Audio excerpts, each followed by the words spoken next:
என்னுடைய செயலும் சிந்தனையிலும் இந்த சமூகத்துக்கு பயனுள்ளதாக இருக்குன்னு நினைக்கிறவங்க மட்டும் இந்த மூவேந்தர் மீடியாவை சப்ஸ்கிரைப் பண்ணிவிட்டு பெல் ஐக்கான் ஆல் கொடுத்து வந்து ஃபாலோ பண்ணிக்கோங்க.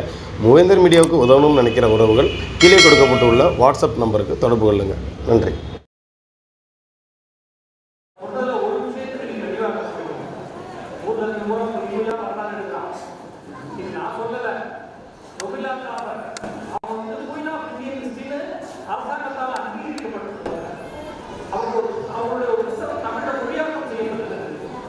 வரலாறு மக்களுக்கு இந்த தேசத்துடைய வரலாறு எப்படி வக்கிர புத்தியோடு எழுதப்பட்டது. அப்படி வக்கிர புத்தியோடு எழுதப்பட்டதுனால நம்மளது ஒரு பட்டியலாளர்கள் இருக்காங்க. அவர் சொன்னதுக்கு சரியான ஒரு உண்மை கொடுத்துருக்காங்க. வரலாறு முன்னாடி அனுமதி வாழ முடியுமா, வரலாறு எழுதிக்கும் அப்படின்னு ஒரு தலைவர் விடல் காட்டுவோம். அவ்வளோ பெரிய இனப்பிராயத்தில் போராடி விடுதலை பெற்றாங்க. அவருக்கு ஒரு முறையாக கொள்ள முயற்சி செய்தார்கள். வரலாறு ஒரு புத்தகத்தை வெளியே கொண்டு அவ்வளோ எவ்வளவு பாடுபட்டார்கள். எதனால பாடு அவர் பட்டியலாக ஒரு புத்தகத்தை வெளியே இல்லையானால் அந்த நெருக்கடியை ஏற்பட்டிருக்கா. சிறப்பான செய்தி. முதல் பட்டியல் வெளியேற்ற மாநாடு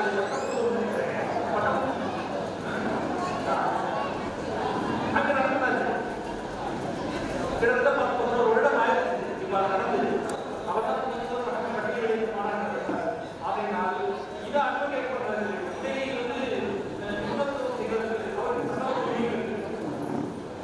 பட்டியலுக்கான இல்லை. ஆனால் பட்டியல் குழந்தை ஒடுக்குமுறை 10 தடவை ரொம்ப நல்லா இருக்கும். ஆளை பார்த்து ஒரு தடவை கேட்டுக்கோங்க. இதே உலகத்துக்கு கேட்கல. இதே உலகத்துக்கு 10ஆவது கேட்கும்போது மனசு அவனுக்கே வெளியே போயிருக்குமோ, பலகீனமா இருக்குமோ, இன்னும் சிந்திக்க அந்த உடலியல் தாக்கத்தை உங்கள் மீது ஏற்படுத்துவதற்காகவே பட்டியலில் இது அவருடைய ஆர்குமெண்ட். இதுக்கு பதில் சொல்லணும். பதில் மாத்திரம் கிடையாது, அவருடைய கருத்துக்களை எடுத்து வைக்கணும். பொறியாளர் அவருடைய பொறியை ஐயா கொடுக்கலாம்.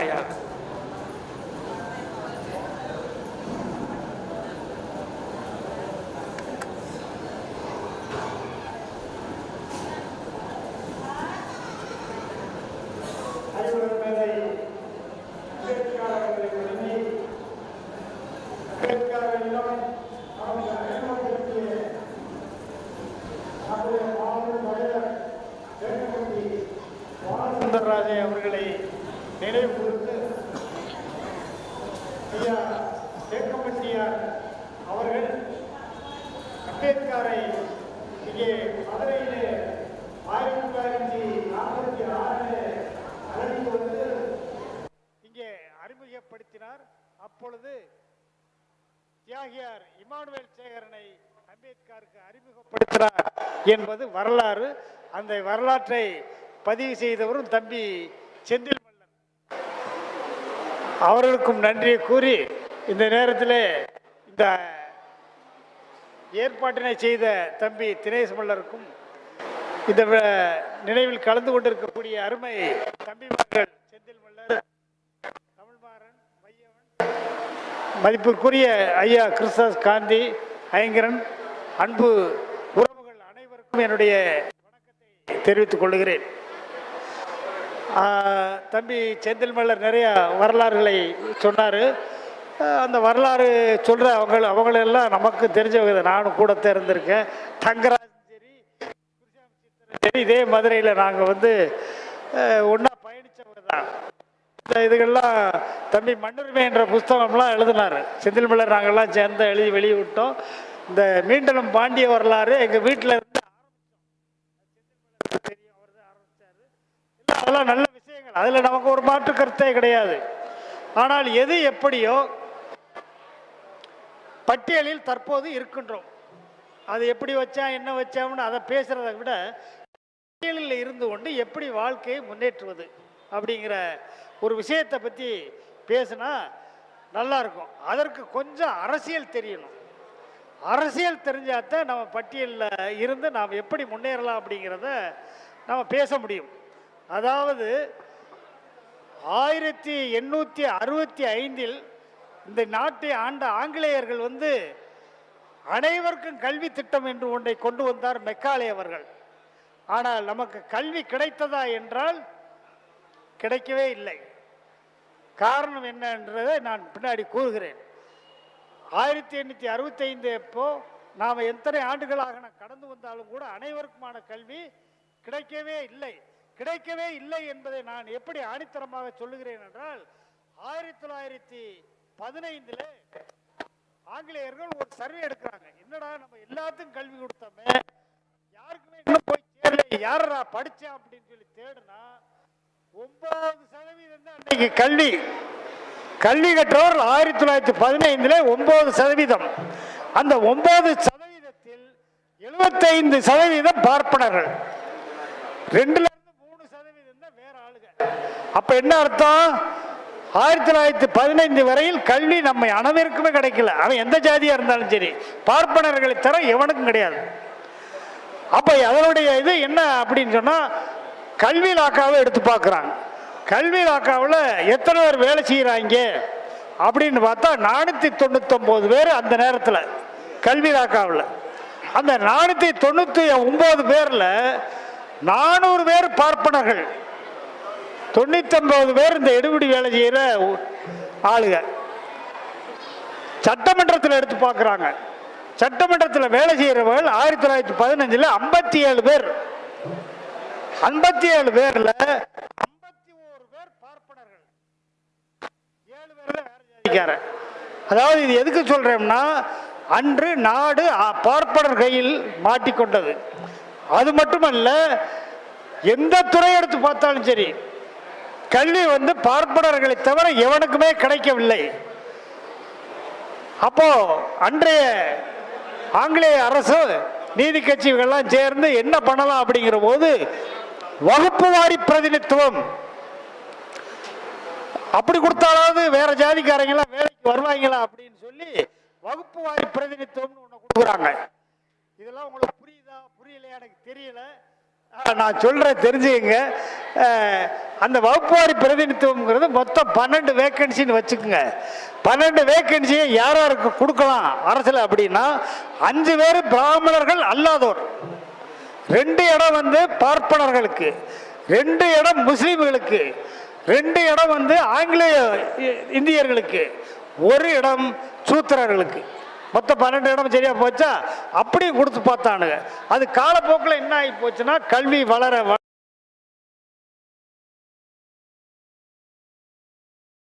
அநேகமா இங்க இருக்கவங்களுக்கு ராஜாராமுக்கு தெரிஞ்சிருக்கும்னு நினைக்கிறேன், இங்க தம்பிமார்களுக்கு தெரிஞ்சிருக்கும். அடுத்து 100 பாயிண்ட் ரோஸ்டர்னு வந்துச்சு. இப்போ 200 பாயிண்ட் ரோஸ்டராக இருக்கிறது கல்வியினுடைய வளர்ச்சி. இது எதற்காக நான் கூறுகிறேன் என்றால், நாம அரசுல இன்னைக்கு வரைக்கும் எந்த அளவிற்கு கல்வியை கற்றுள்ளோம் அப்படின்னு பார்த்தீங்கன்னா, அது இன்னும் சொல்ல போனா 1936 வரையில் யாரும் மருத்துவம் படிக்க முடியாது. யாரும்னா பார்ப்பனர்களை தவிர எவனும் படிக்க முடியாது. அது எந்த எவனா இருந்தாலும் சரி யாருமே படிக்க முடியாது. காரணம், சமஸ்கிருதம் படிச்சிருந்தா தான் மருத்துவம் படிக்க முடியும். அன்றைய நீதி கட்சியில் இருந்த பனகலரசர் அவர்கள் சொன்னார், ஏன்னா மருத்துவத்துக்கும் சமஸ்கிருதத்துக்கும் என்னடா சம்பந்தம்னு சொல்லி முதல்வராக இருந்தவர் ஜீவோ போட்டு தேவையில்லைன்னு போட்டார். அதுக்கு அப்புறம்தே நாம மருத்துவம் படிக்கவே ஆரம்பித்தோம். நல்லா கொஞ்சம் கவனிச்சுக்கோங்க, நாம் மருத்துவம் டாக்டராக படிக்க ஆரம்பித்தது 1936. அதில் முதல்ல படித்தவங்க லட்சுமி ரெட்டி அவன்றவங்க தான் படித்தாங்க. அதுவெல்லாம் முக்கியம். அப்படி வந்தாலும் கூட நாம் எப்போ கல்வி கற்க ஆரம்பித்தோம் அப்படின்னு சொன்னால், சுமார் 54 வரையில் 1954 வரையில் நீங்கள் அந்த வரலாற்றை எடுத்து பார்த்தீர்களே ஆனால், நம்ம இதில் ஐஏஎஸோ ஐபிஎஸ்ஓ ஐஆர்எஸோ ஐஎஃப்எஸோ யாரும் இல்லை. 1954 வரையில். ஏன்னு கேட்டால் அந்த அளவுக்கு இன்னும் கல்வி நம்மளை ரீச் ஆகலை. ஆனால் படித்தவர்கள் ஒரு சிலர் இருந்தாங்க. எங்கே இருந்தாங்கன்னா, எங்கெங்கே ஆற்று பாசனம் இருக்கோ, கோயம்புத்தூர், திருநெல்வேலி, தஞ்சாவூர் போன்ற இடங்களில் வந்து கொஞ்சம் கல்வி இருக்கும். அது திருநெல்வேலியில் முதல் ஒரு 2 தலைமுறைக்கு முன்னாடியே படிச்சிருப்பாங்க எல்லாரும். காரணம், அங்கே கிறிஸ்தவம் வந்து கல்லூரியை நிறுவி எல்லாத்துக்கும் சொல்லி கொடுத்தது. அந்த அளவில் கல்வி என்பது இருந்தாலும் கூட, நாம் என்னையே எடுத்துக்கொண்டாலும் கூட, நான் ஒரு கிராமத்துக்காரன். எங்க அப்பா அம்மா கூலி தொழில் செய்யக்கூடியவர்கள், கூலி விவசாயிகள். நான் படிக்க வந்தது 50ல் தான் படிக்க வந்தேன். 3000 வீடு இருக்கு எங்க நான் ஊர்ல, கிராமத்துல 1000 வீடு பள்ளர்கள் வீடு, மற்றது ரெட்டியார் 500, இப்படி இருக்கு. எல்லாம் கூலி தொழிலாளிகள். முதல் பட்டதாரி நான். எப்போ? 1955 படிக்க வந்து நான் படிக்கிறேன், முதல் பட்டதாரி. இதுதான் நம்மளுடைய கல்வியின் இன்றைய நிலை. இன்னைக்கு பார்த்தோங்கன்னா பிள்ளைகள் வந்து அன்னைக்கு கிராமத்தில் ஒரு 4-5 பேர் தான் படித்தோம். ஆனால் பெரிய பட்டமா வாங்குற அளவுக்கு படித்தோம். நானும் இன்னொருத்தனும் தான். இன்னும் ஒருத்தன் இறந்துட்டா, நான் ஒருத்தன் உயிரோடு இருக்கேன். அதாவது ஏன் சொல்கிறேன் அப்படின்னு சொன்னால், கல்வி என்பது நமக்கு ஒரு எட்டாக்கணியாக இருந்து தற்போது தான் படித்து வருகிறோம். தற்போது பார்த்தீங்கன்னா எங்கள் ஊர்லேயே 100கணக்கான பிள்ளைங்க படிக்குது. பார்க்குறதுக்கு அவ்வளோ சந்தோஷமாக இருக்குது. 2 பேர் 3 பேர் படித்த இடத்துல அந்த பிள்ளைகளுடைய வாழ்க்கைக்கு வாழ்வாதாரம் எப்படி இருக்குன்னா, வாழ்வாதாரம் இன்றும் கூலித்தொழில். இன்றும் கூலி தொழில் தான் செய்கிறாங்க. விவசாயத்தை நம்பி இருந்தார்கள், அதில் ஒன்றும் மாற்று கருத்தே இல்லை. ஆனால் இன்று விவசாயம் பொய்த்து போய் கிடக்கிறது. விவசாயமே பண்ணலை. எல்லாம் இங்கே இங்கே வந்து நான் இந்த ஏரியாவில் 85ல் காதக்கிணறு கம்மா, கடச்சினந்தல் கம்மா எல்லாமே ரிப்பேர் பண்ணி, கால்வாயெல்லாம் ரிப்பேர் பண்ணி கொடுத்துருக்கேன் இந்த ஏரியாவில். அதனால் உங்களுக்கு பெரியார் தண்ணி கிடைக்கிறதுனால நீங்கள் இங்கே விவசாயம் பண்ணலாம். ஆனால் எங்களை போன்ற கிராமத்தில் இருக்கவங்களுக்கு ஒன்றும் விவசாயம் இல்லை. அவர் தம்பி சொன்னது மாதிரி என்கிட்ட 100 ஏக்கர் நிலம் கிடக்கு, விறகு வெட்டிக்கிட்டு கிடக்காங்க. நம்ம ஆளுங்க தான் வெட்டி சாப்பிட்டுக்கிட்டு இருக்காங்க. பிரயோஜனம் இல்லை. விவசாயத்தை நம்பி எந்த பிரயோஜனமும் இல்லை. உதாரணத்துக்கு நம்மளுடைய வாழ்வாதாரம் இன்றைக்கு எப்படி இருக்குது அப்படின்னு பார்த்தீங்கன்னா, ஒரு கிராமத்தில், விருதுநகர் பக்கத்தில் குமராபுரம்னு ஒரு கிராமம், 100 வீடு நம்ம ஆளுங்க தான் இருக்காங்க எல்லாம். அந்த வீட்டில் போய் பார்த்தீங்கன்னா, அந்த ஊரில் காலையில் 6:30-7க்கு 3-4 பஸ் வருது, ஏறி போயிடாங்க பெண்கள் ஆண்கள். இரவு 6:30 to 7 மணிக்கு வருதுங்க. அந்த ஊரில் என்னன்னு தெரியாமல் 40 வயசுக்குள்ளேயே 8 பேர் செத்து போனாங்க. ஏண்டா செத்தாங்கன்னு அவங்களும் கண்டுபிடிக்க தெரியல, ஒருத்தனும் புரிஞ்சுக்கிற மருத்துவ வசதியும் பார்த்துக்கிற தெரியல. அப்புறம் நான் போய் உட்காந்து என்ன ஏதுன்னு கண்டுபிடிச்சா, தண்ணி பிரச்சனை, கிட்னி ஃபெயிலியர் ஆகுது. இப்போ ஒரு 34 வயசில் 5-6 பேர் ஆஸ்பத்திரியில் இருக்காங்க கிட்னியில். அவர்கள் அதை பற்றியெல்லாம் கவலைப்படவில்லை. முடியலை, கவலைப்படுற. கஞ்சி குடிக்கணுமே, காலையில் அதுக்கு வாட்டுக்குள்ள வேலைக்கு போகுது. மருத்துவ டீமை கொண்டு போய் வச்சு இருங்க அப்படின்னு சொன்னால், நான் மருத்துவ டீமோடு போய் நின்னா இரவு 7-6:30க்கு மேலே வாங்க அப்படிங்கிறாங்க. அப்புறம் மறுநாள் மெடிக்கல் டீட்டெயிலாம் ஏற்பாடு பண்ணி சொல்லி 6:30க்கு போய் பார்க்குறோம். அதாவது மக்களுடைய யதார்த்த வாழ்நிலை எப்படி இருக்குது. அதே மாதிரி நீங்கள் புள்ளிவிவரங்களை எடுத்து பார்த்தோம்னா, எத்தனை பேர் படிச்சிருக்காங்க அப்படின்னு பார்க்குற இளைஞர்களுக்கெல்லாம் ரொம்ப சந்தோஷமாக இருக்கும். எல்லாம் படித்தது மாதிரி 10% தான் படிச்சிருக்கு இன்னைக்கு வரைக்கும். ஒரு 10% அரைகுறையும் இருக்குமே தவிர 80% மக்கள், நம் மக்கள் கிராமத்திலே வாழ்ந்து கொண்டிருக்கிறார்கள் என்பதை மறந்து விடாதீர்கள். அவர்களுடைய வாழ்க்கை முன்னேற வேண்டும் என்றால் கல்வி ஒன்றுதான் நம்மளை வாழ்க்கையை முன்னேற்றும். இன்றைய சூழலில் எத்தனை பேர் நம்ம இதில் இப்போ பார்த்தீங்கன்னா, அந்த காலத்தில் ஒன்றும் கிடையாதுன்னு சொன்னேன். ஆனால் தற்போது ஐஏஎஸ், ஐபிஎஸ், ஐஆர்எஸ், ஐஎஃப்எஸ் போன்ற டிஎஸ்பி போன்றவர்கள்லாம் இருக்காங்க. 50க்கு முன்னாடி ஒருத்தரும் கிடையாது, ஒருத்தர் இருந்தார். அது யார் தெரியுமா? டிஎஸ்பி ராமதாஸ்னு ஒருத்தர், கிருஷ்ணதாஸ் காந்தியோட அப்பா. அவர் ஒருத்தர் தான் போலீஸில் டிஎஸ்பியாக இருந்தார், குரூப் ஒன்று எழுதி. வேறு யாருமே இல்லை. அவரும் அந்த திருநெல்வேலியில் இருந்ததுனால அவர் வந்துருக்கு. இது வந்து நம்ம கல்வியினுடைய நிலை. இன்னைக்கு நீங்கள் பட்டியலை விட்டு வெளியே போகிறோம்ன்றாங்க.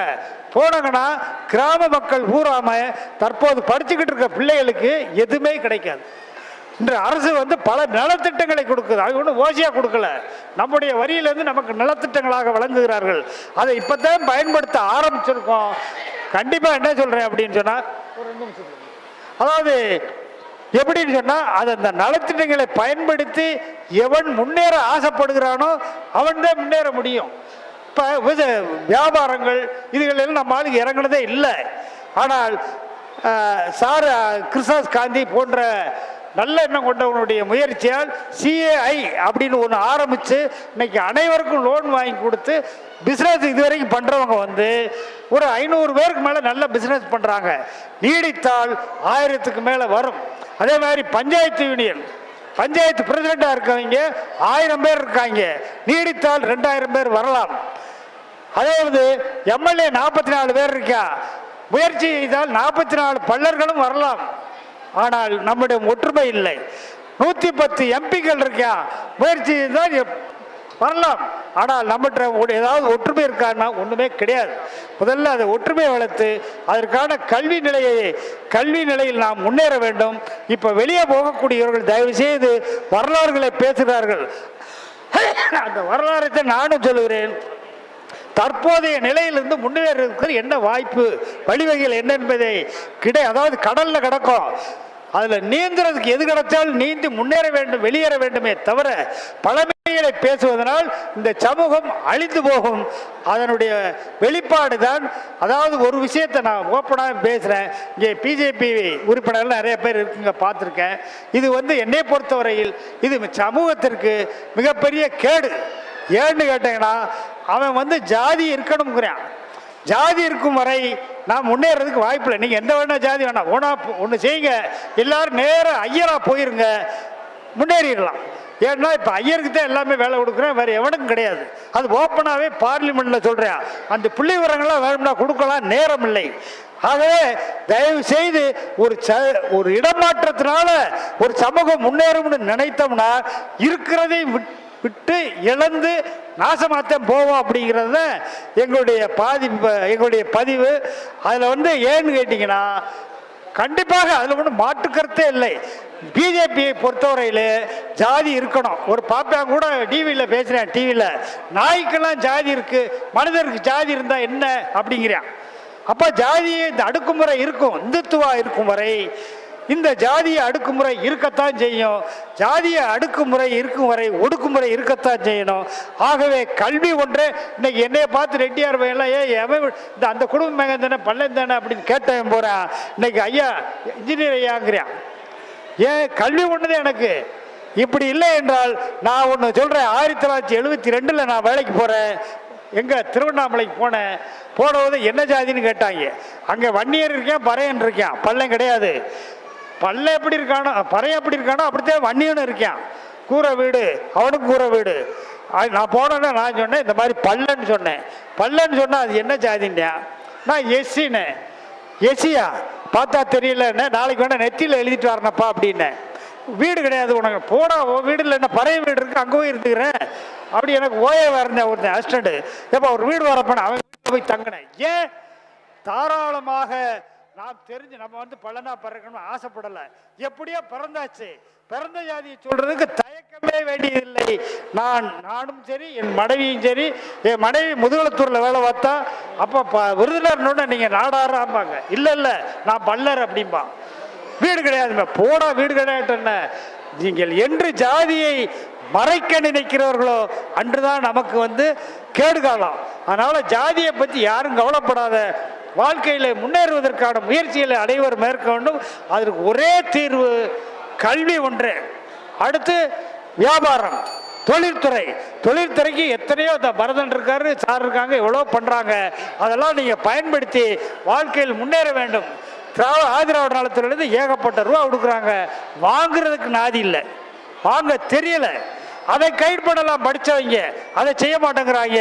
தவறான வழியில் போய்கிட்டு இருக்கிறோம் என்பதை எங்களுடைய பதிவு. நன்றி, வணக்கம்.